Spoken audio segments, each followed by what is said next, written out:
कोमलांगं सीता समारूपितवां पाणौ महासायक चारुचापं नमामि रामं रघुवंशनाथं अतुलित बलधामं हेमशैलावदेहं दनुजभुङ्कशालं जामिनामग्रगण्यं सकलगुणनिधानं वानराणामधीशं रघुपतिप्रियभक्तं वातजातं नमामि मनोजवं मृततुल्यवेगं जितेन्द्रियं बुद्धिमतां वरिष्ठं वातात्मजं वानरयोतमुख्यं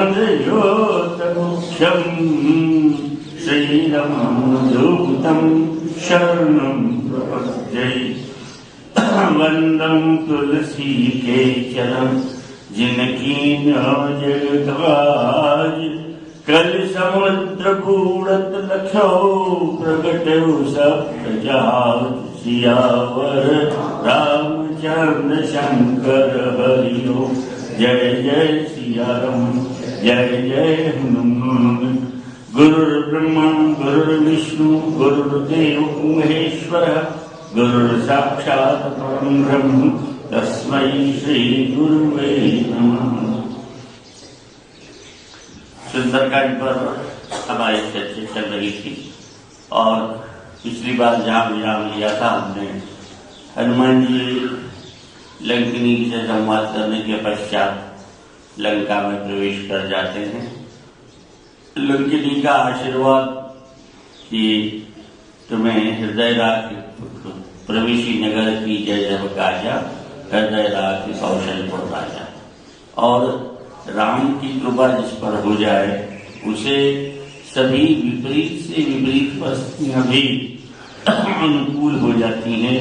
विष जहर हो जाता है, पहाड़ उसके लिए एक रेत के कण के समान हो जाता है, अग्नि उसके लिए शीतल हो जाती है।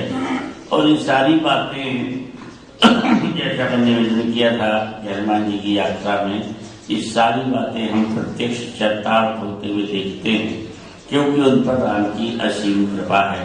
राम के वो सेवक हैं, राम के वो भक्त हैं, राम के अनन्य भक्त हैं। तो सिर्फ सुरसा जैसी नागों की माता जो स्वयं तीक्ष्ण नागिन के समान है, विष से भरी हुई है, उसके उदर में प्रवेश करने के बाद भी विष का उसके ऊपर कोई प्रभाव नहीं पड़ता। आगे लंका में अग्नि में प्रवेश करने के बाद अग्नि उनके लिए शीतल हो जाएगी। समुद्र उनके लिए बिल्कुल जैसे साधारण गड्ढा होता है उस प्रकार से हो गया। तो सभी उनके जीवन में अनुकूलता, राम की कृपा एक बार जीवन में हो जाए तो विपरीत से विपरीत परिस्थितियां भी आपके अनुकूल हो जाएगी। आवश्यकता इस बात की है कि राम की कृपा पर आपका विश्वास हो। कृपा और विश्वास दोनों बहुत आवश्यक है। बिना विश्वास के कृपा नहीं होती और बिना कृपा के विश्वास नहीं होता। दोनों एक दूसरे से अनन्य भाव से जुड़े हुए हैं। लेकिन हमारे साथ समस्या यही है कि हमें विश्वास बहुत जल्दी नहीं होता और हो भी जाता है तो फिर वो कठिन परिस्थितियों में, विपरीत परिस्थितियों में, प्रतिकूल परिस्थितियों में डगमगाने लगता है, हमारा साथ छोड़ देता है। यही जो है जीवन की बड़ी विडंबना है और इसी कारण वह कृपा की अनुभूति हमें हो नहीं पाती। प्रयास तो हम करते हैं और इसीलिए कभी कभी बहुत से लोग कहते हैं, ऐसा आपने देखा होगा कि इस प्रकार की बातें केवल संतों के मुख से शोभा देती है, वैसे वास्तव में जीवन में ऐसा होता नहीं, लेकिन जीवन में होता है और अवश्य होता है। एक हनुमान चालीसा की घटना मुझे याद आती है कि कन्नौज जिले की एक छोटा सा गांव था और वहाँ एक हत्याकांड हो गया। अभी बहुत ज्यादा दिनों की बात नहीं, मुश्किल से 3 वर्ष पूर्व की है कि हत्याकांड हो गया। और हत्याकांड में कुछ जो ईर्ष्या रखने वाले लोग थे, जो जलन रखने वाले लोग थे, उन्होंने एक युवक को का नाम लेकर के और उसे गिरफ्तार करवा दिया। मैंने वो युवक बैठा रहा। संयोग ऐसा था कि उन दिनों मैं भी कन्नौज में प्रवचन के सिलसिले में गया हुआ था और मुझे उस युवक से स्वयं मिलने का अवसर मिला। थाने में बैठा हुआ था और मनबंदी का बड़ा पक्का वक्त था और उसने कहा मुझसे कि मुझे ऐसा लगता है कि संकट कटे बटे सब पीरा, जो सुबह बलबीरा। इस पंक्ति पर मेरा अगाध विश्वास है, दृढ़ विश्वास है। मैंने ऐसा कोई काम किया नहीं है और मुझे जबरदस्ती बताया गया है, तो वे निश्चित ही मैंने प्रतिज्ञा की है, मन में संकल्प लिया है कि मैं रात भर सुनूंगा नहीं, 108 हनुमान चालीसा का पाठ करूंगा। और हनुमान चालीसा का निरंतर पाठ करता रहा। दूसरे दिन मुझे लोगों के द्वारा मालूम पड़ा कि स्वयं एसपी गांव में जांच के लिए गए, जिस गांव में वो हत्या हुई थी।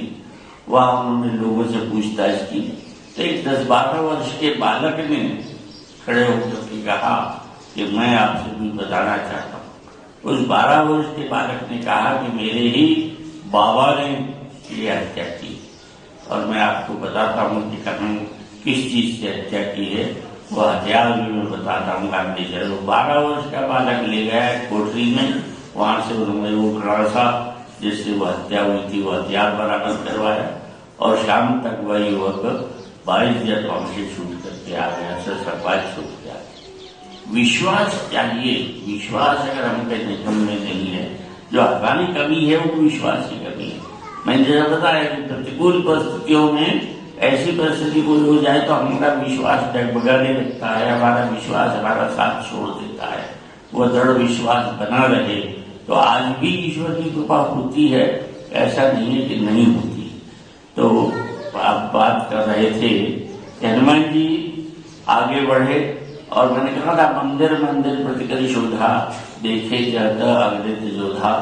कि प्रत्येक मंदिर मंदिर गए और ये भी मैंने निवेदन किया था कि राक्षसों के घर को मंदिर कहते हैं, जबकि विभीषण के घर को घर का कि एक अति विचित्र एक अलग घर देखा, हर बंद पिंड बना हुआ कि वहां घर देखा। विभीषण का घर घर है, राक्षसों का घर मंदिर है। यहाँ तक कि रावण का भी घर जो है गयो दशानन मंदिर माही, दशानन के मंदिर में भी गए।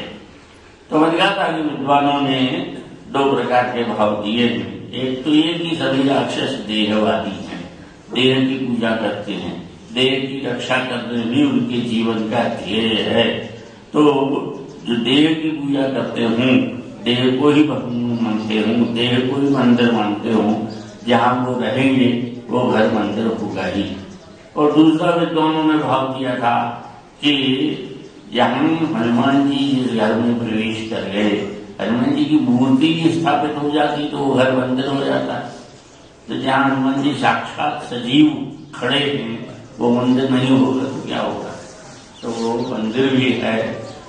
गयो दशानन मंदिर माही, अति विचित्र कहे जात स्वतन। तुलसीदास जी रावण के वैभव का, रावण के धन का, रावण के मंदिर मकान की शोभा का वर्णन करना चाहते नहीं, इसलिए उन्होंने ये कहकर छुटकारा पा लिया कि अति विचित्र कही जात सो नहीं। उसका कहना न कहना ही बहुत अच्छा है, कहने में कह नहीं सकता, अति विचित्र है। और शयन किए देखा कपि ही, मंदिर मोहम्मद दीख बैठी ही। उसको शयन किए हुए देखा। और मैंने आपसे निवेदन किया था कि जो देहवादी है, आप देखिए तुलसीदास जी का शब्द चातुर्य, शब्द कौशल, शब्द चुनने का ढंग कि यहाँ शब्द विशेष तौर पर सीता नहीं दिया और कोई नाम सीता जी का नहीं दिया, जनक की पुत्री नहीं दिया और लेकिन एक ही नाम दिया वैदेही, क्योंकि देहवादी जो है वो वैदेही को नहीं पा सकता। और ये मैंने आपसे कई बार निवेदन किया है कि रामचरितमानस में विभिन्न तुलनाओं में ये कहा गया है कि सीता जी क्या है, साक्षात बुद्धिमंत भक्ति है, और भक्ति देह धारण नहीं करती, भक्ति वैदेही होती है, भक्ति बिना देह के ही होती है, भक्ति मन से ही की जाती है।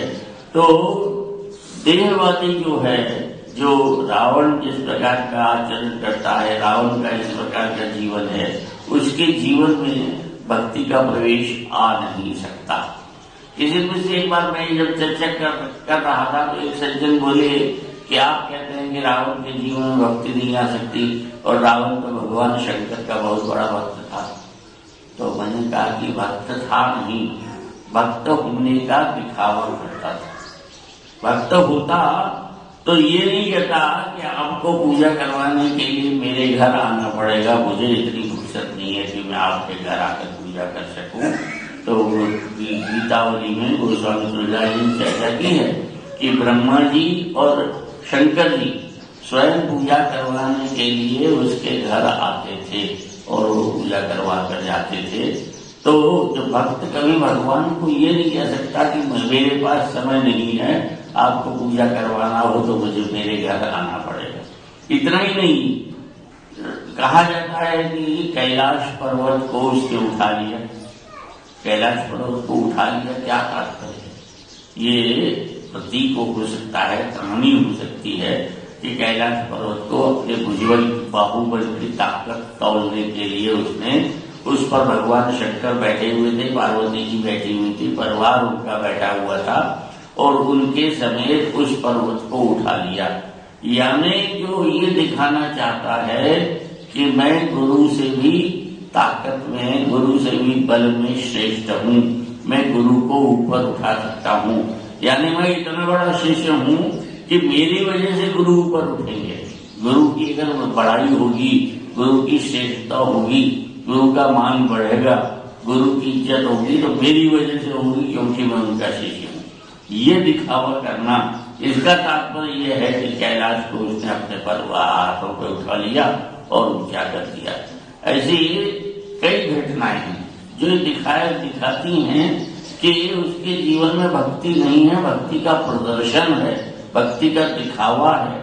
आप देखते हैं ना, कभी कभी मुझे बड़ा विचित्र लगता है, क्षमा चाहता हूँ अगर आप में से कोई ऐसे हूँ तो मैं, मेरा किसी के प्रति कोई आक्षेप या किसी के प्रति कोई कटाक्ष का इरादा नहीं, लेकिन मुझे बड़ा विचित्र लगता है कि सभा में बैठे हैं और सभा में बैठे हुए आप माला जप रहे हैं। यानी ये दिखाना चाहते हैं हम कि हम माला जपते हैं। जप करने का जो प्रदर्शन है, जब तो एकांत में किया जाता है, इसीलिए ये कहा जाता है, यहाँ तक कि माला भी दिखना नहीं चाहिए। वो हाथ में जप करने की थैली होती है, उसमें रख करके माला जप की जाती है। तो उसका भी तात्पर्य है कि ये प्रदर्शन हमारा ना हो कि हम माला जप रहे हैं, हम नाम जप रहे हैं, लेकिन हम बीच भरी सभा में बैठ करके और माला जप रहे हैं तो हमारा ध्यान माला की तरफ है या हमारा ध्यान प्रवचन की तरफ है? कहाँ है हमारा ध्यान? हमारा ध्यान कहीं भी एकाग्र नहीं है। इसका मतलब ये है, क्योंकि मंत्र के जाप के लिए शास्त्र में बड़ा स्पष्ट कहा गया है कि मंत्र आप जब जपते हैं तो मंत्र जपते समय आपका थोड़ा सा हल्की सी आवाज मंत्र की उच्चारण की आना चाहिए। इतनी हल्की आना चाहिए कि आपके पड़ोस में बैठा हुआ व्यक्ति सुन न सके, लेकिन आपको उसका उच्चारण करते रहना है। श्री राम जय राम का जप कर रहे हैं तो श्री राम जय राम होठों से धीरे धीरे निकलते रहना चाहिए, इतना कि आप सुन सके। वो उसका कारण क्यों कहा गया ऐसा? शायद पति हमारे विद्वानों ने, पुरखों ने इसलिए कहा कि हमारा ध्यान रहे कि हम क्या बोल रहे हैं। हम श्री राम जय राम बोल रहे हैं या हम कहीं आगे पीछे शब्दों को कर रहे हैं, तो हमारा मंत्र पे ध्यान रहे। कान हमारे उस सुन रहे हैं उसे, तो हमारे कान एकाग्र रहे, हमारा मुख एकाग्र रहे, हमारा मन एकाग्र रहे, हमारा चित्त एकाग्र रहे, और माला गिनने का तात्पर्य ये नहीं है कि कोई हमने 10,000 माला जपी, उसका भी तात्पर्य है कि हमारा शरीर भी एकाग्र है। शरीर भी देखे कि हम मन का बराबर खिसका रहे हैं, एक खिसका रहे कि 4 एक संग खिसका रहे। तो ये सारी बातें इसलिए हमारे पुरखों ने लगा दी हैं कि हमारा मन एकाग्र रहे। तो हमारा मन अगर हमारी सारी इंद्रियां, हमारा मुंह, हमारा कान, हमारा मन, सब कुछ अगर जप में एकाग्र है तो प्रवचन में एकाग्र नहीं होगा। और प्रवचन एक बड़ा मजेदार संस्मरण मुझे याद आता है, रामजीकर जी ने अपनी पुस्तक में लिखा है कि एक बार उन्होंने किसी का प्रवचन सुनकर कोई से आए मित्र, और उन्होंने आकर के कहा कि कुछ लोगों की आपने देखा होगा क्या कलाम होता है, आदत होती है, समझे कि नहीं, कुछ लोग बोलते समझे कि नहीं, कुछ लोग बोलते समझ नहीं पाएंगे आप, कुछ शब्द ऐसा है क्या, बीच बीच में कोई शब्द बीच बीच में बोलने की कोई आदत होती है। तो लगा कि आज जो प्रवचनकार थे उन्होंने कहा समझे कि नहीं, वे 53 बार बोला, 1 घंटे में 53 बार बोला। तो रामचंद्र जी ने कहा कि इसका मतलब ये है कि आप प्रवचन नहीं सुन रहे थे, आप ये सुन रहे थे कि वो समझे कि नहीं कितनी बात कर रहा है। आपका ध्यान प्रवचन में नहीं था, आपका ध्यान वो है समझे कि नहीं गिनने में लगा हुआ था। यानी ये जो है जब हमें एकाग्रता हो, पर जो भी काम कर रहे हैं, प्रवचन सुन रहे तो प्रवचन में एकाग्रता हो, तो मन भवन फिर वह उसको जिसको जो देह के प्रति ध्यान देता रहेगा उसको वैसे ही नहीं मिल सकती। तो इसीलिए तुलसीदास लिखते हैं कि मंदिर मोहन दीख बैठेगी। उसके बाद आगे चले तो लिखा कि भवन एक पुण्य दीख सुहावा। यहाँ देखिए, यहाँ भवन आ गया, भवन एक पुण्य दीख सुहावा, हर मंदिर तहम भिन्न बनावा। भगवान का मंदिर अलग बना हुआ है, घर अलग बना हुआ है, तो ये होना ही चाहिए। घर और मंदिर में एक विभाजन रेखा होनी चाहिए। इसका तात्पर्य क्या है? इसका भी तात्पर्य बड़ा गूढ़ है। इसका तात्पर्य सीधा ये है कि जो काम हम घर में कर सकते हैं, घर में हम कई बार क्रोध भी करते हैं, घर में कई बार हमारे मन में लोभ भी आता है, घर में कई बार हमारे मन में काम विकार भी आते हैं। तो काम क्रोध लोभ इत्यादि जो विकार आते हैं वो मंदिर में नहीं आना चाहिए। मंदिर में अगर बैठे हैं तो मंदिर का वातावरण इतना पवित्र होना चाहिए, और होता भी है कि मंदिर में आप देखेंगे कि मंदिर में आके बैठ जाते हैं। कभी कभी एक बड़ी मजेदार बात होती है, आपने देखा होगा सत्संग में जब प्रवचन चल रहा हो तो प्रवचन चलने में कई लोग सो जाते हैं, नींद आ जाती है। तो हमारे गुरुदेव कहा करते थे कि ये इस बात का प्रमाण है कि यहाँ आकर के संसार की सारी चिंताएं विस्मृत हो जाती है। संसार विस्मृत हो जाता है, सारी चिंताएं भूल जाती, इसलिए तो नींद आती, वरना तो कई लोगों को नींद की गोली लेना पड़ती, तब जाकर नींद आती है, क्योंकि चिंताएं लगी रहती। और यहाँ चिंताएं सब भूल जाती हैं, इसलिए नींद आ जाती है।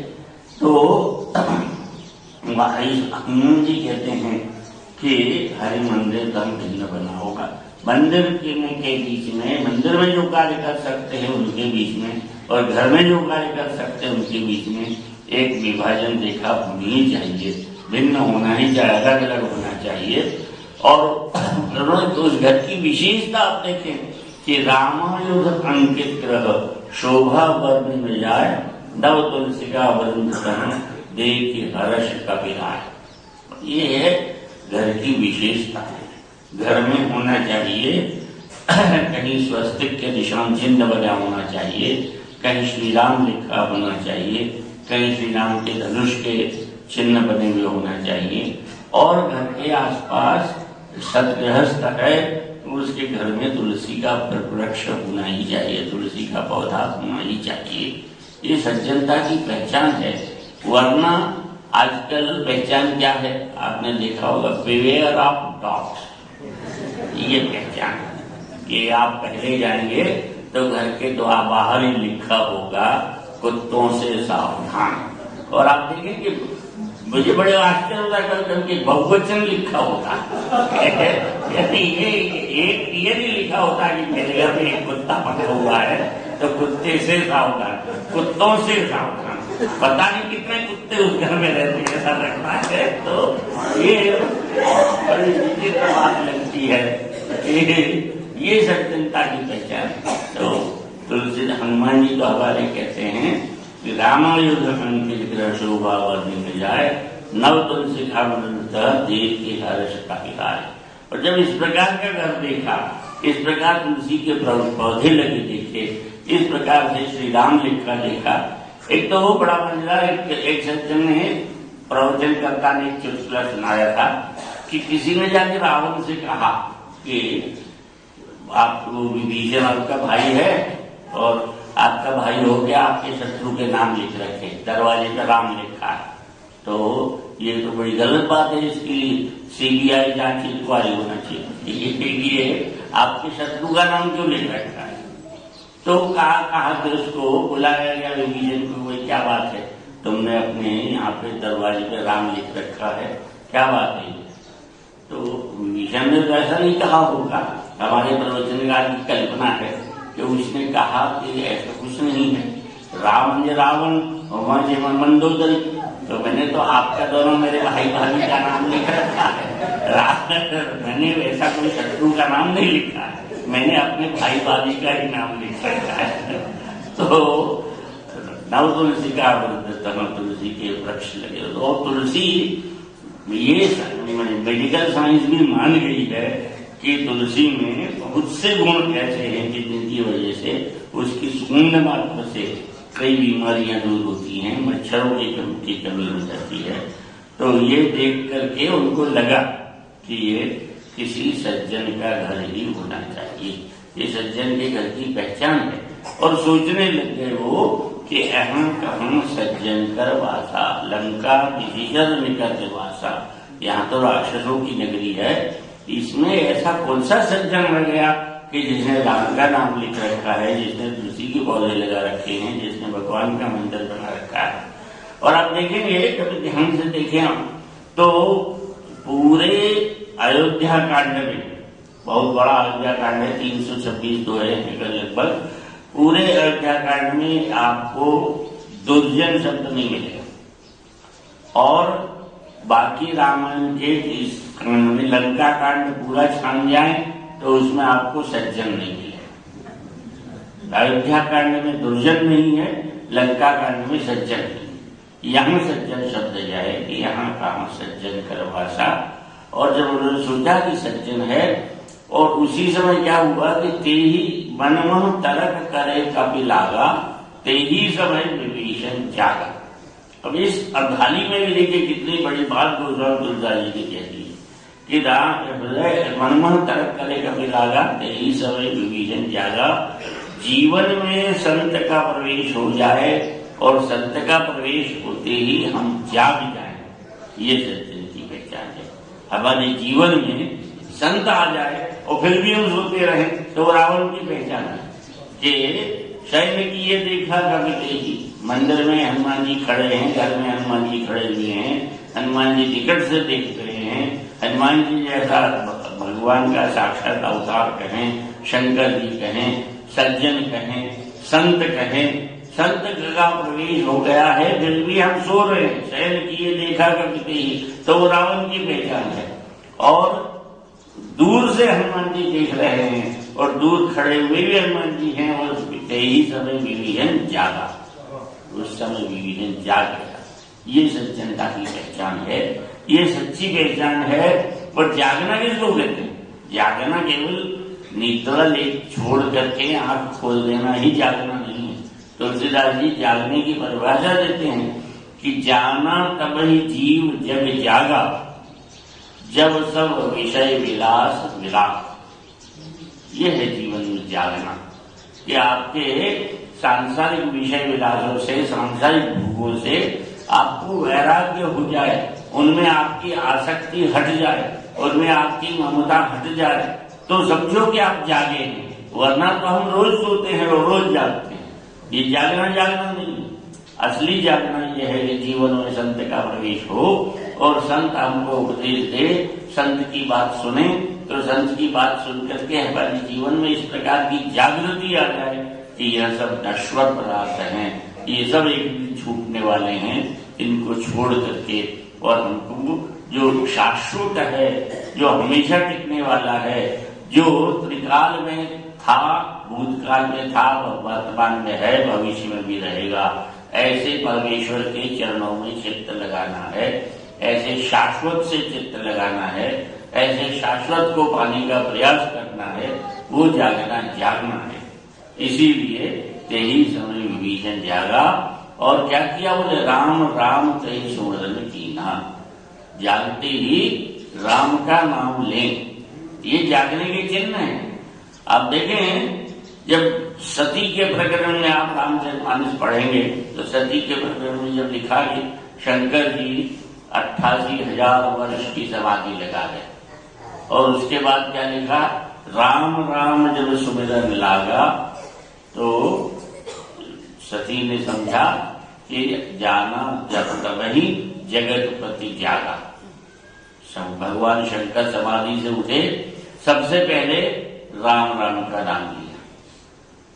तो अयोध्या कांड में आप देखेंगे, जब जिस समय कैकेयी ने वरदान मांग लिए, कैकेयी के वरदान मांगने के बाद दशरथ जी मूर्छित हो गए और भगवान श्री राम आए, सुवंत बुलाकर लाए, भगवान आए और भगवान खड़े हुए हैं, बात कर रहे हैं कैकेयी से, क्या कारण है, मेरे पिताजी क्यों मूर्छित हो गए। तो राम राम ते सुमरन कीना, उस समय भी लिखा कि उन्होंने राम राम का उच्चारण किया और राम जी समझ गए कि इनको होश आ गया है, इनको मूर्छा इनकी चली गई है।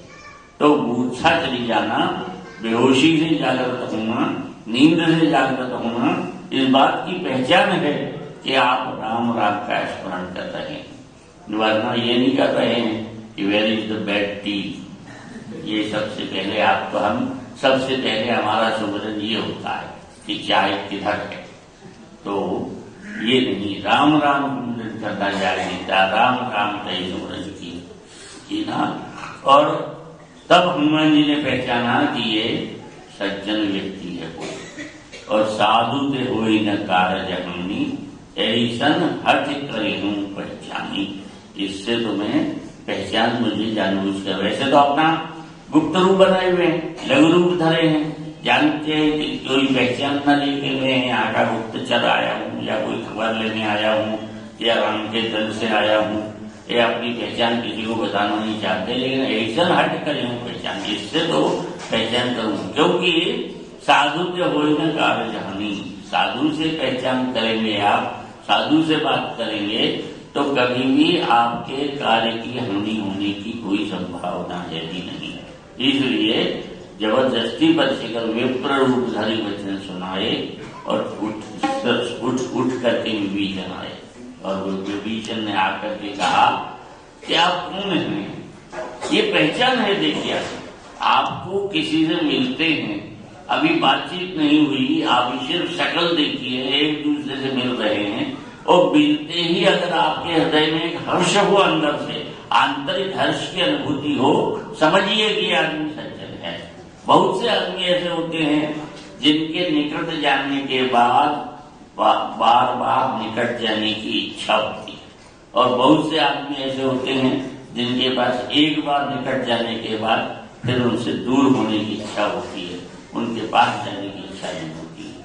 तो अगर ऐसी अनुभूति आपको अंदर से हो रही है कि इस आदमी से मिलना चाहिए, तो वो निश्चित ही साधु है, अंदर से साधु है, सज्जन है, उससे मिलना चाहिए, उससे मित्रता करनी चाहिए। यही उन्होंने विभीषण ने जाके कहा कि अब वही भाव हो जगाया रावण ने, और आपने पढ़ा होगा कि कुंभकर्ण जैसे ही जगा तो जगते ही उसने रावण को बड़े उपदेश देना शुरू कर दिए। कहा कि जगदम्बा हरण सठ अवचाहत कल्याण, तू जगदम्बा का हरण करने लेकर के आया है और अब अपना कल्याण चाहता है। अरे तू वो राम नहीं है, साक्षात भगवान के अवतार हैं।